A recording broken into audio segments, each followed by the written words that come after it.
जो हमारा टॉपिक रहेगा वो रहेगा क्लास 10 का हमारा राइज ऑफ नेशनलिज्म का जो चैप्टर है नेपोलियन, और नेपोलियन के द्वारा किए गए जो रिफॉर्म्स हैं यानी कि सिविल कोड ऑफ 1804, इसमें हम अच्छे से डिस्कशन करेंगे क्या उसके बेनिफिट्स रहे और क्या उसके डिसएडवांटेजेस रहे, क्या उसके ड्रॉबैक्स रहे, क्यों लोगों को फिर बाद में, पहले तो नेपोलियन बहुत पसंद आया लेकिन बाद में नेपोलियन का रूल उनको पसंद नहीं आता। ये हमारी सीरीज का दोस्तों तकरीबन कोई तीसरा या चौथा लेक्चर है। ऑलरेडी 2-3 लेक्चर हमने देखे। क्लास 10 सोशल साइंस हिस्ट्री हम पढ़ रहे थे।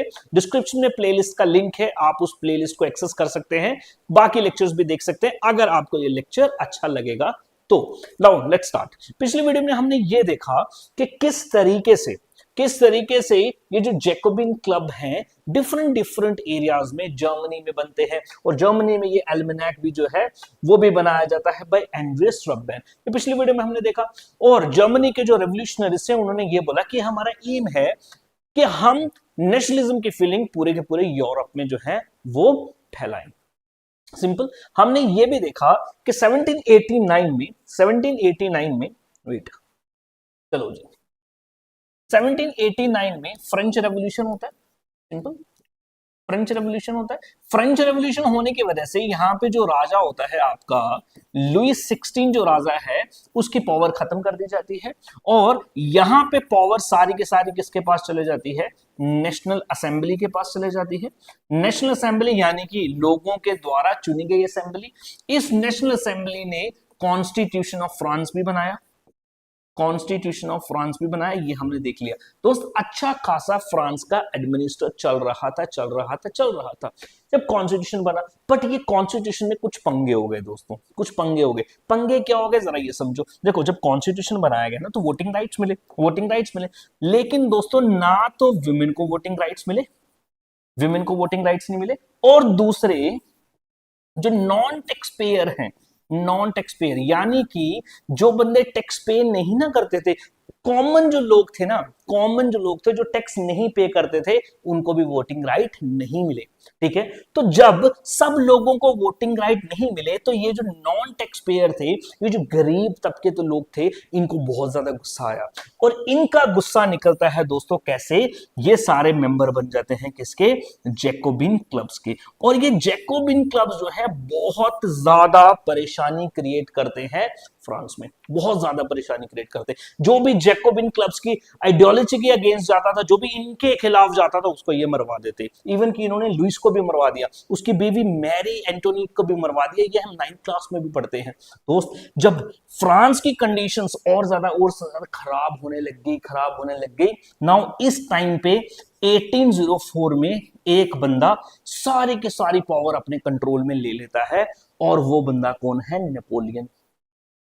ठीक है, आपकी किताब में ये नहीं है, आपकी 10th क्लास में ये नहीं है, लेकिन इसको समझने के लिए आपको ये समझना पड़ेगा कि कैसे नेपोलियन की पावर बढ़ती है। आप समझे, 1789 में कॉन्स्टिट्यूशन बना, देन उसके बाद में जैकोबिन क्लब के लोगों ने बहुत ज्यादा मारकाट की, पूरा सिस्टम जो है सारा सिस्टम खराब हो गया। इसके चलते पावर किसके पास आ गई? नेपोलियन के पास आ गई दोस्त। अब नेपोलियन अपने आप को क्या घोषित करता है? एम्परर घोषित करता है। एम्परर का मतलब राजा, कोई वोटिंग नहीं होगी, कोई कॉन्स्टिट्यूशन नहीं होगा, मेरा ऑर्डर चलेगा, मैं एम्परर हूं। एम्परर समझते हैं, एक राजा हूं फ्रांस का। तो दोस्तों जो फ्रांस आपका कॉन्स्टिट्यूशनल मोनार्की बना था, यानी कि जहां पे कॉन्स्टिट्यूशन के हिसाब से गवर्नमेंट चलाने की बात की गई थी, नाउ अब वहां पे दोबारा से कौन आ चुका है? एम्परर आ चुका है। और उस एम्परर की बात एज पर योर किताब हम पढ़ने वाले हैं इस पर्टिकुलर लेक्चर में। Now let's discuss Napoleon. अब आपकी किताब की लाइंस में आपको पढ़ के सुनाता हूं, ठीक है। बोल रहे नेपोलियन जब डिफरेंट एरियाज को जीत लेता है, पहले तो जनरल होता है आर्मी का, तो आसपास के जितने इलाके हैं वो सब जीत लेता है।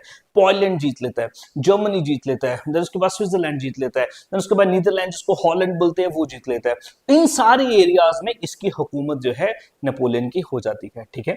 चलो जी, बोलते हैं जी within the wide swath of territory that come under his control, किसके कंट्रोल में? नेपोलियन। बोला वो सब इलाके, वो सब टेरिटरीज का मतलब एरियाज जो इसके कंट्रोल में आते हैं, Napoleon set about introducing many of the reforms that he had already introduced in France. बोला वो इलाके जो इसने जीते वहां पे इसने कुछ रिफॉर्म्स इंट्रोड्यूस किए जो ऑलरेडी इसने फ्रांस में किए थे, ठीक है, वो रिफॉर्म्स इधर भी इसने इंट्रोड्यूस किए। बोला through a return to monarchy, Napoleon had no doubt destroyed democracy in France, but in the administrative fields he had incorporated revolutionary principles in order to make whole system more rational and efficient. इसका मतलब क्या है? बोला देखो, Napoleon ने अपने आप को राजा घोषित कर दिया, एम्परर घोषित कर दिया, तो उसने डेमोक्रेसी तो डिस्ट्रॉय कर ही दी ना। वही बोलता है, बोला नो डाउट ही डिस्ट्रॉयड डेमोक्रेसी, उसने डेमोक्रेसी तो तबाह की, लेकिन उसने कुछ रिफॉर्म्स भी लाए, उसने कुछ अच्छे काम भी किए। वो रिफॉर्म्स क्या थे वो हम देखेंगे। दोस्तों इसका सबसे बड़ा रिफॉर्म क्या है? Napoleonic code, French civil code जो इसने दिया, फ्रेंच सिविल कोड दोस्तों, ठीक है। सिविल कोड, कोड का मतलब है लॉ, कानून, ठीक है। सिविल दो तरीके के कानून होते हैं, एक होता है क्रिमिनल कानून, एक होता है सिविल कानून। क्रिमिनल कानून का मतलब अगर कोई बंदा कोई भी क्राइम करेगा उसको उस हिसाब से सजा मिलेगी, और दूसरा होता है सिविल लॉ, ठीक है। तो इसने सिविल लॉ बना दिया, सिविल कोड ऑफ 1804। दोस्तों इसी को नेपोलियनिक कोड भी बोलते हैं। कौन सा कोड बोलते हैं? नेपोलियनिक कोड ऑफ 1804 भी बोलते हैं। इसी को फ्रेंच कोड भी बोलते हैं। इसी को क्या बोलते हैं? फ्रेंच कोड भी बोलते हैं। 1804 का तीनों का मतलब सेम है। नाउ आपकी किताब में क्या क्या मेंशन किया गया है हम ये देखते हैं। दोस्तों इससे पहले की अगर आप बात करें, 1789 से अगर आप पहले की बात करें तो आपको पता है 3 यहां पे ग्रुप्स हुआ करते थे यूजुअल, है ना। फर्स्ट स्टेट, सेकंड स्टेट और थर्ड स्टेट। फर्स्ट स्टेट में कौन होती थी? नोबेलिटी। दूसरी स्टेट में कौन थे? क्लर्जी यानी कि चर्च के लोग। और तीसरी स्टेट में कौन लोग आते थे? कॉमन लोग, ठीक है जी, कॉमन लोग आते थे। दोस्तों ये दोनों जो लोग थे, दोनों जो अपर के जो बंदे थे, इनके पास बहुत ज्यादा जमीन थी, बहुत ज्यादा प्रॉपर्टी थी, और इन्हीं के बच्चे आगे नोबेलिटी बनेंगे, इन्हीं के बच्चे आगे जाके चर्च के लोग भी बनेंगे। तो सारी की सारी प्रॉपर्टी जो है इनके पास थी, और ये टैक्स भी नहीं पे करते, यानी कि सारे के सारे वोटिंग जो राइट्स थे या बाकी भी जो राइट्स थे इन्हीं के पास थे। इन लोगों को बेचारों को कुछ भी नहीं मिल रहा था। ये स्लेव थे, ये गुलाम थे, तो गुलाम ही रहेंगे, समझ गए। तो दोस्तों जब नेपोलियनिक कोड आएगा तो देखेंगे इन लोगों के लिए भी काफी सारी चीजें इंपॉर्टेंट आपको देखने को मिलती है। अब ये नेपोलियनिक कोड क्या है, जरा इसके बारे में हम बात करते हैं। चलो, but the civil code of 1804 usually known as the Napoleonic code, इसी को नेपोलियनिक कोड भी बोलते हैं, क्योंकि नेपोलियन ने दिया था। एक्चुअल में नेपोलियन ने नहीं बनाया था, बनाया तो एक ग्रुप था, एक कमेटी ने बनाया था, बट नेपोलियन भी उसको प्रिजाइड करता था, इसलिए नेपोलियनिक कोड जो है इसको हम बोलते हैं।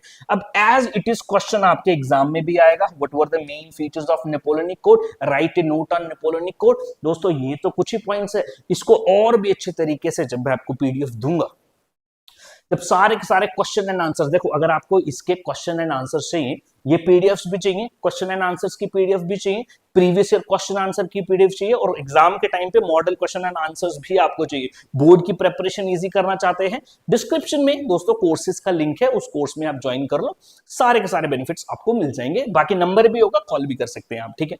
चलो जी सर, सिविल कोड ऑफ 1804 ने क्या किया? सबसे पहला point sir, it did away all the privileges based on birth. बोरा जन्म के साथ में जो प्रिविलेजेस मिलती थी, जो बेनिफिट्स मिलते थे, जो बेनिफिट्स मिलते थे, अब वो नहीं मिलेंगे, अब वो नहीं मिलेंगे। हर बंदे को टैलेंट के हिसाब से ही सब चीजें मिलेगी, ठीक है।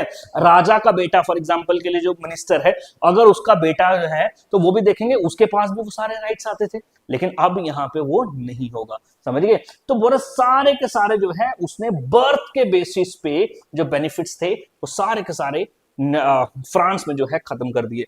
It establish equality before law. दोस्तों जब इक्वालिटी बिफोर लॉ आ गया, कानून की नजर में सब इक्वल है, कानून की नजर में सब इक्वल हैं। अगर आपको ये चीज इतने में मिलेगी तो मेरे को भी ये चीज इतने में मिलेगी, ठीक है। अगर आप कोई क्राइम करोगे तो आपको भी उतनी सजा मिलेगी और मेरे को भी उतनी सजा मिलेगी, लेकिन पहले ऐसा नहीं होता था। नोबेलिटी और क्लर्जी जो है बड़े बड़े क्राइम भी करते थे, इनको छोटी मोटी सजा मिलती थी, लेकिन कॉमनर बंदा जब वही क्राइम करता था उसको बहुत बड़ी सजा मिलती थी। तो इक्वालिटी नहीं थी किसी भी चीज में। एक छोटी एग्जाम्पल दे रहा हूं, किसी भी चीज में इक्वालिटी नहीं थी। तो इस कोड ने क्या कर दिया, एस्टैब्लिश कर दी इक्वालिटी बिफोर लॉ, मतलब everyone is equal in the eyes of law, कानून की नजर में सब लोग क्या हैं, बराबर हैं। अच्छा, पहला बोलता है all the privileges based on worth which were being enjoyed by the nobility and clergy, जो एंजॉय वो करते थे वो सब खत्म कर दी, इक्वालिटी बिफोर लॉ एस्टैब्लिश कर दिया। तीसरा बोलता है it also secured right to property to everyone, right to property to everyone, ठीक है जी, कि हर बंदा प्रॉपर्टी जो है वो ओन कर सकता है, होल्ड कर सकता है, और उसकी प्रॉपर्टी को बचाना मेरा काम है, सरकार का काम है, इस लॉ का काम है। समझ गए, right to property to everyone, इसका ये भी मतलब है कि पहले जो कॉमन लोग जो थे उनके पास मेजॉरिटी ऑफ द जो प्रॉपर्टीज थी उनको लेने का कोई भी अधिकार नहीं था, लेकिन अब उनको भी प्रॉपर्टी लेने का अधिकार था। समझ गए, चलो जी। और चौथा है all the public offices should be granted based on talent, सरकारी जितनी भी नौकरियां हैं, सरकारी जितने भी दफ्तर हैं, वो टैलेंट के बेस पे मिलेंगी, ना कि उसके बर्थ के बेस पे मिलेगी। ये नहीं कि किसी मिनिस्टर का बच्चा है उसको लगा दिया, किसी बड़े पादरी का बच्चा है जी उसको लगा दिया, नहीं, तो टैलेंट के बेस पे। ये तो वैसे पॉइंट आपके किताब में नहीं है, लेकिन ये इसके इंपॉर्टेंट मेन पॉइंट्स है, ठीक है, जो नेपोलियनिक कोड आपको बोलता है। समझ गए, अब बोलता है this code was also exported to the region under French control, पूरा इसी कोड को उन सब इलाकों में भी लेके गए जो फ्रांस के कंट्रोल में थे, यानी कि पोलैंड, स्विट्जरलैंड, बेल्जियम, उन सब इलाके में भी लेके गए। नाउ अब हम देखेंगे वो इलाके जो नेपोलियन के कंट्रोल में थे या फिर फ्रांस के कंट्रोल में थे, वहां पे क्या क्या हुआ। तभी लिखा है ऊपर नेपोलियन आउटसाइड फ्रांस, ठीक है।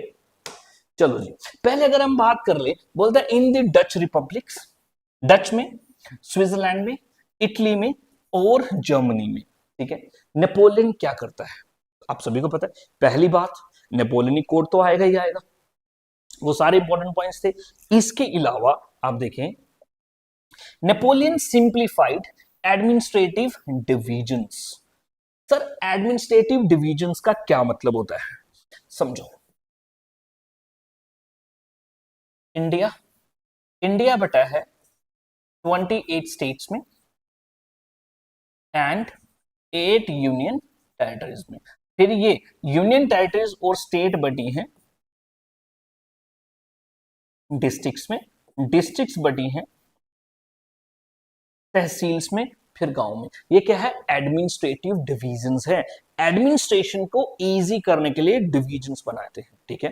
नेपोलियन से पहले इन सब इलाकों में जो एडमिनिस्ट्रेटिव डिविजन्स थे ये बहुत बेकार थी, बहुत बेकार थी। बहुत बेकार क्या थी, छोटे छोटे एरियाज थे, इस तरीके से छोटे छोटे स्टेट्स थे, तो बहुत सारे ऐसे स्टेट्स थे।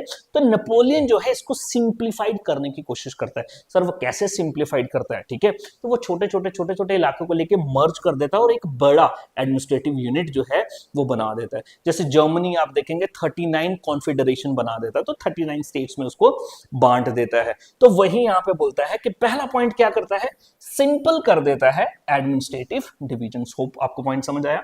दूसरा, he also abolished the feudal system and freed peasants from serfdom and manorial dues। अब इसको भी समझो, इसका मतलब क्या है, देखो बोल रहा है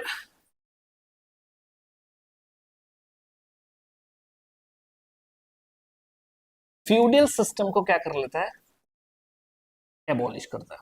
देखो फ्यूडल सिस्टम का मतलब क्या होता है, देखो फ्यूडल सिस्टम का मतलब होता है सारी जमीन पहले राजा की है, तो राजा जो है अपनी जमीन जो है कुछ इंपॉर्टेंट नोबल्स को दे देता है। नोबल्स को मतलब इंपॉर्टेंट बंदों को, मिनिस्टर्स को दे देता है। बोलता है भाई ये जो जमीन है ये आप अपने पास रखो, ठीक है भाई, ये आपके पास जमीन है, ये आपके पास जमीन है, ठीक है। आपको क्या करना है, ये जमीन में जो करना आप कराओ, ठीक है, लेकिन जब मुझे आपकी जरूरत पड़ेगी, जब वॉर होगी, तब आपको मेरा साथ देना पड़ेगा और आपको साल साल में कुछ मेरे को पैसा देना पड़ेगा इस जमीन से। इस सिस्टम को बोलते थे feudalism, feudal system. Feudal system का मतलब ये है, ये एक ऊपर बड़ा राजा, नीचे जो जमीन है अपने नोबल्स में बांट देता है। नाउ दोस्तों, अब ये नोबल्स क्या करते थे, अपनी इस जमीन पे पेजेंट्स को लगाते थे, यानी कि किसानों को लगाते थे, ताकि वो क्या करें, खेती करें। खेती करें। और इन किसानों को दोस्तों, इनमें से मेजॉरिटी ऑफ द किसान जो थे वो स्लेव थे, जिसको सर्फ भी बोलते हैं, सर्फ का मतलब गुलाम। तो इनसे ये काम दोस्तों ये कराते थे, ठीक है, और इनसे काम कराते थे, और कईयों से तो इस जमीन पे रहने का रेंट भी लिया जाता था, समझ गए। तो वही वो बोलता है फ्यूडल सिस्टम जो पूरा का पूरा था, उसने क्या कर दिया, एबॉलिश कर दिया, ठीक है। और फ्यूडल सिस्टम एबॉलिश करने के साथ साथ में जो पीजेंट्स थे, ठीक है, उनको क्या कर दिया, पीजेंट्स को सर्वडम से आजाद कर दिया। एंड मिनोरियल ड्यूज, मिनोरियल ड्यूज का मतलब समझना बच्चा क्या होता है, फ्रांस में या फिर यूरोप में जो बड़े बड़े खेत होते हैं, उस खेत के बीच बीच में एक बड़ा सा महल बनाया होता है, एक कोठी बनाई होती है, उस कोठी को मैनर बोलते हैं। क्या बोलते हैं, मैनर बोलते हैं। इस कोठी में क्या रखा जाता है सर, बुक्स रखी जाती हैं। सर कौन सी बुक्स होती हैं, रिकॉर्ड बुक्स रखी जाती हैं। किसके रिकॉर्ड्स बुक, भाई किस किसान ने मुझसे कितना पैसा लिया है, किस स्लेव ने मेरे से कितना, तो स्लेव को तो चलो पैसा ही नहीं मिलेगा, अच्छा किसान ने मेरे से इतना पैसा लिया, इसने लोन लिया था, ठीक है, इतना टके ब्याज पे लिया था, ठीक है, चलो जी, इतना काम इसने करना था, उसने इतना काम नहीं किया। तो बड़े सारे ना, बड़ी बार ये जो किसान लोग होते थे ड्यूज में फंस जाते थे। ड्यूज का मतलब ये है, ये लिया हुआ पैसा, लिया हुआ लोन चुका ही नहीं पाते थे बेचारे, चुका ही नहीं पाते थे, और वो इन लोगों को एक्सप्लॉइट करते रहते थे, करते रहते थे, करते रहते थे।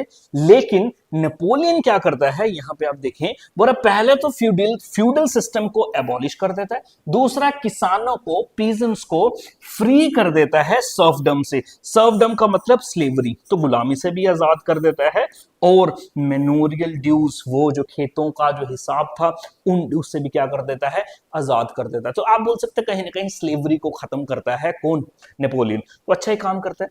तीसरा इंपॉर्टेंट पॉइंट है, बोलता है in the towns guild restrictions were removed. Now इस वर्ड को देखो दोस्त, क्या है, guild, guild,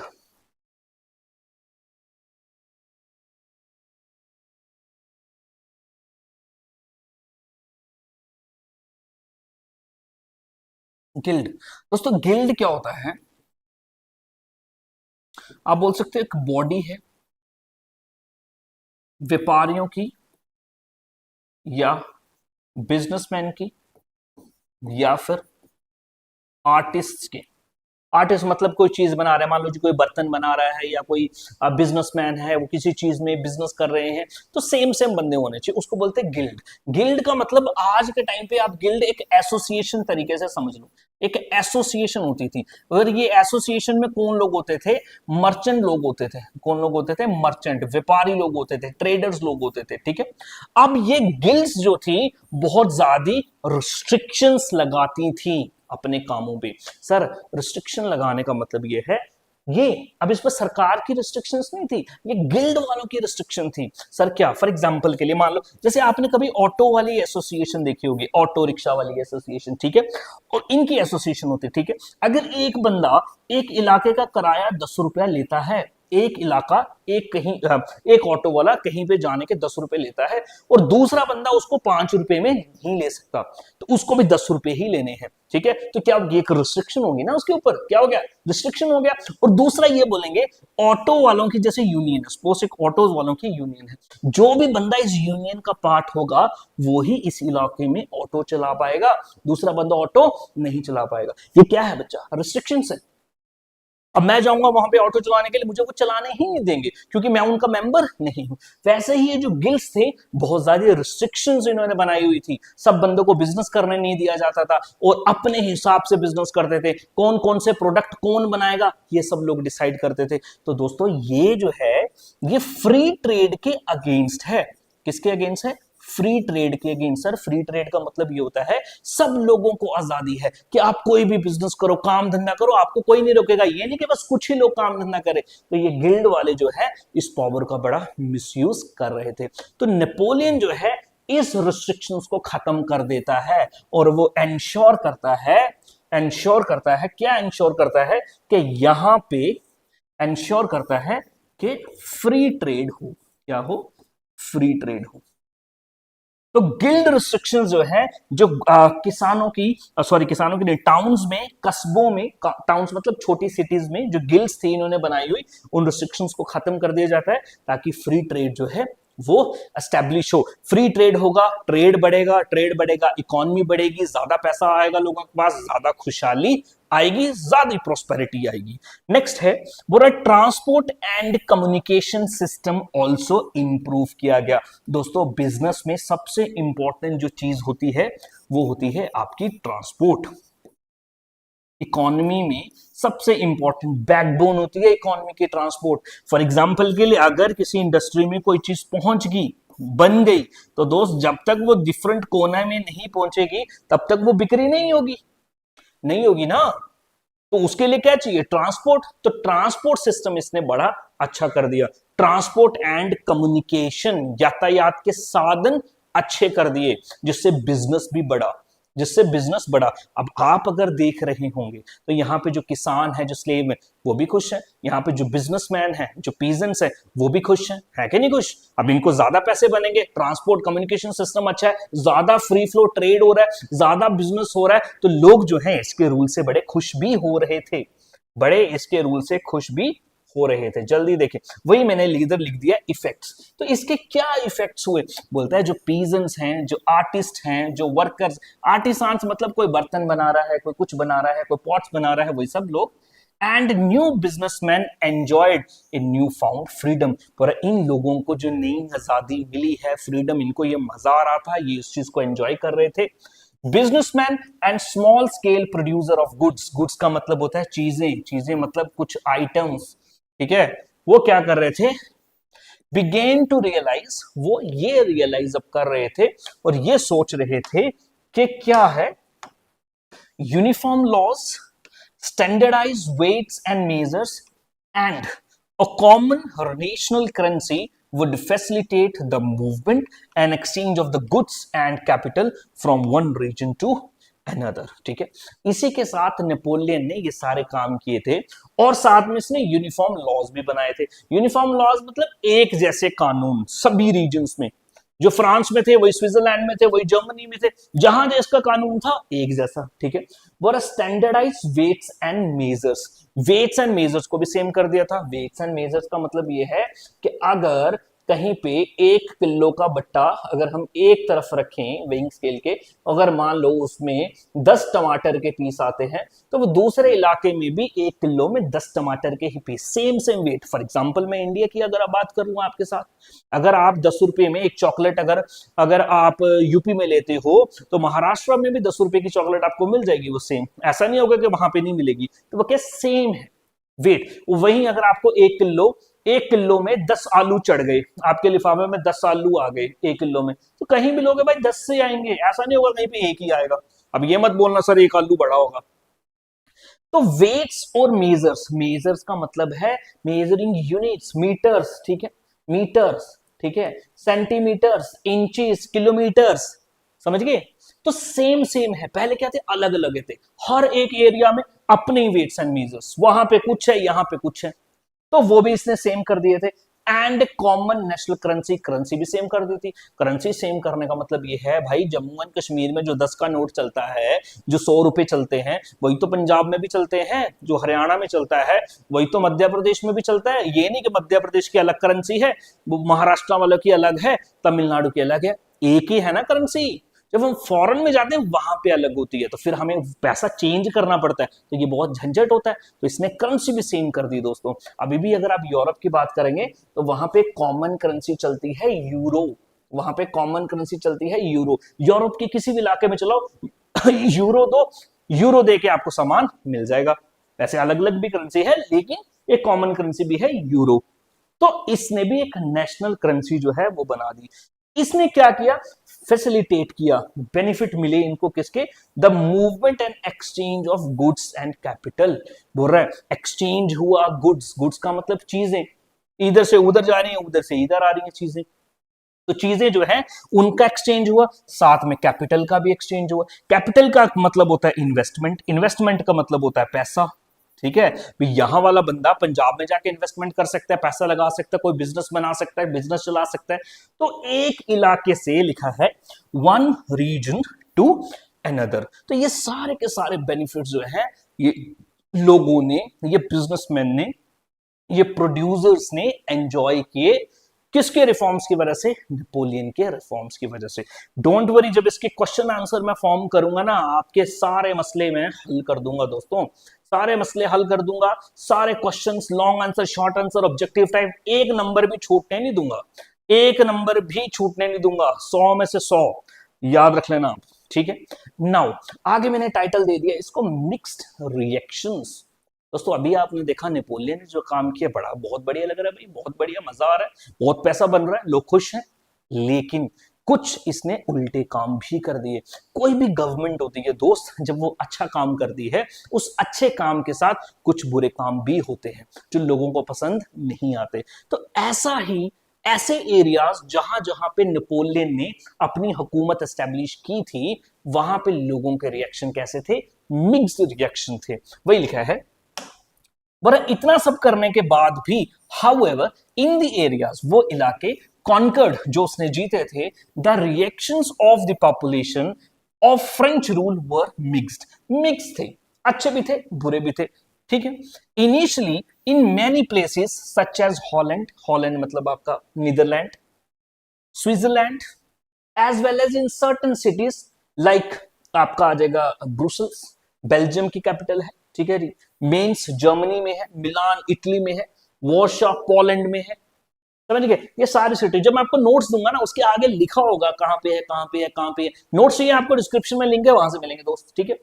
The French armies were welcomed as the harbingers of liberty। पूरा इनिशियल स्टेज में फ्रेंच जो इलाके, फ्रेंच आर्मी जो इलाके जा रही थी जीतने के लिए नेपोलियन के अंडर, इन सिटीज में लोगों ने वेलकम किया इसको, बोला जी जहां जैसा जैसा फ्रांस में बढ़िया काम हुए, हमारे यहाँ पे भी होगा, हमारे यहाँ पे भी डेमोक्रेसी आएगी, हमारे यहाँ पे भी कॉन्स्टिट्यूशन बन जाएगा, समझ रहे हैं, ठीक। बड़ा इनिशियल स्टेज में इन्होंने क्या किए, बहुत ज्यादा उसको वेलकम किया। हार्बिंगर का मतलब है लेके आने वाला, ठीक है। लिबर्टी मतलब आजादी, फ्रीडम, तो पहले तो इनको वेलकम किया, but in initial enthusiasm soon turned into hostility. Hostility का मतलब है एनिमिटी, एनिमिटी का मतलब है दुश्मनी। लोगों को ये ज्यादा ज्यादा देर तक खुश नहीं कर पाया। क्यों नहीं कर पाया, अभी आपको पता लगेगा। As it became clear that the new administrative arrangements did not go in hand with political freedom। दोस्तों बेनिफिट्स तो मिल रहे थे, इकोनॉमी तो ठीक थी, पैसा तो बन रहा था, लेकिन पॉलिटिकल फ्रीडम नहीं मिल रही थी। लोगों को बोलने का अधिकार नहीं था, लोगों को राइट्स नहीं थे, समझ रहे हैं। हर चीज पे कंट्रोल था नेपोलियन का, जो लोगों को बड़ा परेशान करता है। नाउ लेट्स सी क्या है, वही मैंने लिख दिया ऊपर, disadvantages of the Napoleon's rule. तो नेगेटिव फीडबैक जो थे, ड्रॉबैक्स थे, क्यों, वो क्या क्या चीजें थी जो नेगेटिवली इंपैक्ट कर रही थी। पहला था इंक्रीज्ड टैक्सेशन। नेपोलियन ना बड़े ज्यादा वॉर्स लड़ रहा था, यूरोप में ना बहुत ज्यादा वॉर्स लड़ रहा था। वॉर्स लड़ने के लिए पैसा चाहिए, तो पैसा चाहिए दोस्तों, बहुत ज्यादा टैक्सेशन करता है, बहुत टैक्स लगाता है, बहुत टैक्स लगाता है। तो वही लिखा है इंक्रीज्ड टैक्सेशन। पहला क्या हो गया, टैक्स को बढ़ाया। दूसरा है सेंसरशिप। सेंसरशिप का मतलब होता है रिस्ट्रिक्शंस, कंट्रोल, समझ रहे हो। लोग क्या देखेंगे, कौन से प्रोग्राम्स देखेंगे, क्या करेंगे, क्या नहीं करेंगे, सब चीजें कैसी थी, सेंसरशिप के अंडर थी। सेंसरशिप के अंडर थी। सेंसरशिप किसकी, गवर्नमेंट की। गवर्नमेंट किसकी है, नेपोलियन की। दूसरा उल्टा काम था। तीसरा था force, very very important, forced conscription into the French आर्मीज। Conscription का मतलब है एडमिशन, एडमिट करना। जबरदस्ती भर्ती किए जा रहे थे बंदे, कहां पे, फ्रांस की आर्मी में, required to conquer rest of the Europe. दोस्तों मैंने बताया नेपोलियन बहुत ज्यादा वॉर्स लड़ रहा था, बहुत ज्यादा वॉर लड़ने के लिए उसको पैसा चाहिए था, तो टैक्सेशन लगाया, और वॉर में बंदे भी चाहिए होता है लड़ने के लिए, तो जबरदस्ती बंदों को आर्मी में भर्ती कर रहा था। जो बंदे आर्मी में नहीं जाना चाहते थे, नहीं मरना चाहते थे, तो लोगों को नेपोलियन का रूल जो है फिर वो ज्यादा भा नहीं रहा था, वो तंग हो रहे थे इसके रूल से। पहले तो बोला जी welcome sir welcome, you are the harbinger of liberty, but अब इन्होंने बोला सर नहीं, हम सर नहीं, हमसे ना हो पाएगा, हम आपको पसंद नहीं कर रहे हैं, समझ गए। और बोल रहा है इस वजह से all seemed to outweigh the advantage of the administrative changes। जो जो उसने एडमिनिस्ट्रेशन में चेंजेस लाए थे, और ये जो उल्टे काम कर दिए, उस चेंजेस का, उन बेनिफिट्स जो थे उनका कोई भी फायदा नहीं हुआ, क्योंकि उसने ये सारे पंगे भी कर दिए थे, आउटवे कर दिया था दोस्त, ठीक है। आउटवे करने का मतलब ये है कि नुकसान ज्यादा हो गया सर अच्छाई से, तो हमें ये बात पसंद नहीं आई। ये था नेपोलियन का रूल और उसके पॉजिटिव और नेगेटिव पॉइंट्स। नेपोलियनिक कोड देखा क्या था, ये देखा, फिर वो इलाके देखे हमने जो उसने जीते, वहां पे क्या क्या उसने चेंजेस लाई। एडमिनिस्ट्रेटिव डिवीजन को सिंप्लीफाई कर दिया, ठीक है, यूनिफॉर्म वेट्स एंड मेजर्स ले, अच्छे काम किए बट साथ में कुछ बुरे काम कर दिए। फोर्सफुली रिक्रूटमेंट कर दी दोस्त, सेंसरशिप कर दी, टैक्सेशन को बढ़ा दिया, जिसकी वजह से नेपोलियन का रूल बहुत ज्यादा अच्छा नहीं चला। इसी के साथ अब चलते देखेंगे पूरा का पूरा यूरोप नेपोलियन से तंग हो जाएगा, नेपोलियन से तंग हो जाएगा। और 1815 में, 1815 में देखो, 1804 में तो वो एम्परर बन गया था, और इसके चलते दोस्तों पूरा का पूरा यूरोप वो जीत लेता है। यूरोप के सारे मुल्क मिलके नेपोलियन को हरा देंगे दोस्तों 1815 में in the battle of Waterloo. वो आपको पढ़ना है, आने वाले लेक्चर्स में आपको पढ़ना है। इस वीडियो में इतना ही। Thank you very much. Notes आपको डिस्क्रिप्शन में एप्लीकेशन से मिलेंगे। Thank you very much. Have a nice day.